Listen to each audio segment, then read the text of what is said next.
I have been exploring Northeast India since 1975. As I conceived the idea of the reverse migration of the Indian origin fraternities from distant lands, Manipur specially attracted my attention.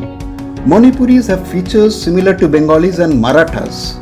Vishnupriya Manipuri language has similarity with the Magadhi Prakrita, Marathi Prakrita and Saurashini Prakrita. They have adopted Gaudiya Chaitanya Vaishnavism. Professor Suniti Kumar Chatterjee has mentioned that they adopted Vaishnavism as early as 8th century AD. Their dynastic period started since 33 AD as per their chronicle Koitharul Kumbaba, though the initial part of it is based on oral record. I was surprised to see several features of Bengal villages in Manipur, including Tulusi Mancho and household looms. I felt an urgent need to align their distant connectivity. As I extensively explored the 7 states of Northeast India, I realized that the reverse migration fraternities had settled in the region since a very early period. During the land route migration period, they had come through the Uttarapath along river Brahmaputra in the north. Many of them had settled in the higher reaches of the Himalayas like Monpas of Tawang, while some others descended to the Brahmaputra valley constructing Eta Fort, Bhishmaknagar and Rukmininagar forts and so on. Sea route reverse migration fraternities arrived later and settled in the region using 2 different routes.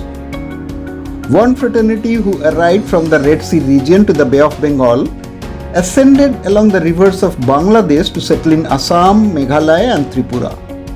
Thus we find ancient Greek art popularly known as Hellenistic art in the 6th century Dahaparvatiya temple of Tejpur. In Koilashahar, Tripura, we find unusual huge rock-cut images of Shiva in the Unakoti temple complex. Indian origin people had extraordinary skill in rock cutting and handling huge stone blocks. It is possible that they created obelisk in Egypt and Stonehenge in Europe 3000 to 5000 years ago. Following their reverse migration, they continued to create such unfathomable stone blocks in the Indian subcontinent as the skill was indigenous.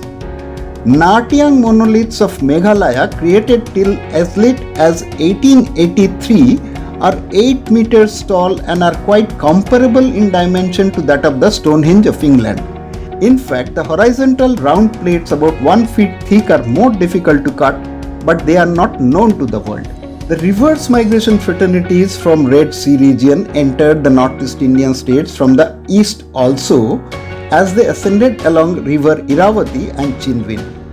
The Ahoms reached along this route in the 13th century. The ancestral memorials of Ahom in Choraidao are known as Maidems, which are miniature replicas of the pyramids of Egypt. In fact, the oldest Egyptian pyramids were also known as Maidems. The Hebrew name of Egypt is Mirzaim.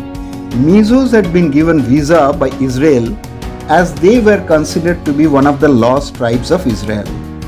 One of the oldest Egyptian documents, Periplus of the Erythraean Sea, compiled at the beginning of the Christian era, mentions about the connectivity of the Red Sea and Northeast India.